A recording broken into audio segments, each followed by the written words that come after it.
Grogre and the Giant Nasher. In Grogre's village, almost everyone was ill with red ogre dragonpox. Grogre was not ill because he was a golden ogre. But his father was covered in big orange and blue spots. It was winter. Snow was everywhere and bonfires burned all day. Soon there was to be a red ogre feast, an enormous meal which went on for 2 days and ended with everyone jumping into a huge bowl filled with red ogre jelly. But if everyone was ill, there would be no feast at all. Boger, the village doctor, was ill too. Need 3 scales of a red dragon, 2 teeth of a giant Nasher, and 5 feathers from a 3-headed bird, he growled. Otherwise, no medicine and no feast. I'll fly off on Zagan to find all you need for your medicine, said Grogre. Take baby Slurm, said Boger. Go to Giant Nasher first. Why? Asked Grogre. Boger just growled.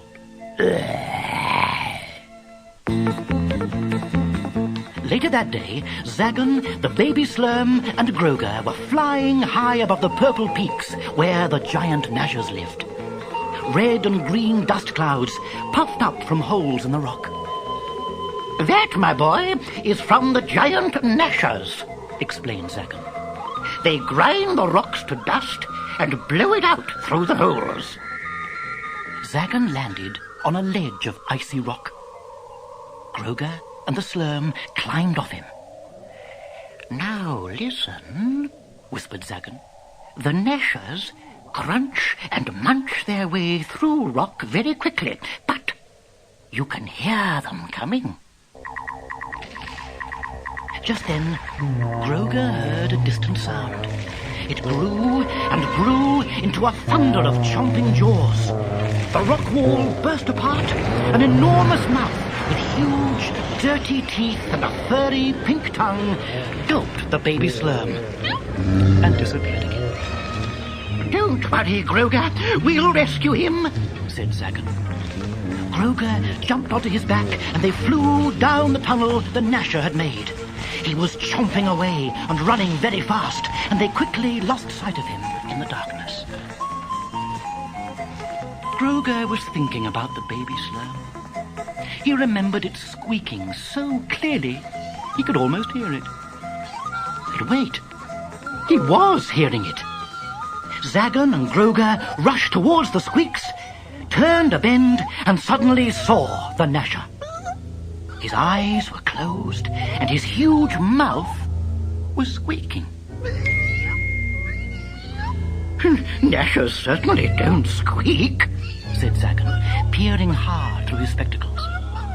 Suddenly, a white tentacle darted out of the Nasher's mouth and pulled the spectacles off. Zagan laughed. Silly Slurm, he said. Out of the Nasher's mouth came the baby Slurm. In its tentacles, it held 3 scales of a red dragon, 2 teeth of a Nasher, and 5 feathers from a 3-headed bird. Nashers eat anything, said Zagan. But suddenly, there was a loud roar. The Nasher was awake. Quick, shouted Grogre. Up this tunnel, Zagan. And up they flew, with the Nasher running after them on his short, stumpy legs. As Zagan soared into the stormy winter sky, the Nasher's jaws slammed shut, just short of his tail. They were safe. Whew, that was close, cried Grogre. Back at the village, Boger explained that the Slurm sting puts Nashers to sleep. Don't know much, do you?